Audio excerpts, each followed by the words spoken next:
তো হ্যালো বন্ধুরা, কেমন আছো তোমরা সবাই? আজ আমার একটা বন্ধু ফোন করেছিল এনজিওতে কুকুর খাওয়ানো কাজে যাওয়ার জন্য 5 জানুয়ারির উপলক্ষে। তাই আজ ওখানে যাওয়া হচ্ছে। চলো ওখানে গিয়ে দেখাচ্ছি কি হয়।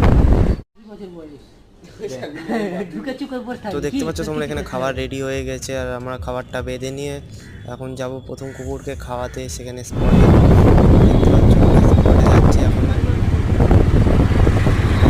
তো আমরা প্রথম কুকুর খাওয়াতে চলে এসেছি কৈখালিতে, আর দেখতে পাচ্ছ কুকুরটার অবস্থা খুবই খারাপ আছে এখানে।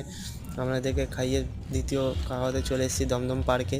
এখানে আমরা খাওয়ালাম, খাওয়ানোর পরে শেষে আমরা চলে আসলাম আবার এইদিকে বিরাটির এখানে খাওয়া শেষ করে এখান থেকে আমরা এবার বেরিয়ে যাব সোজা এয়ারপোর্টে।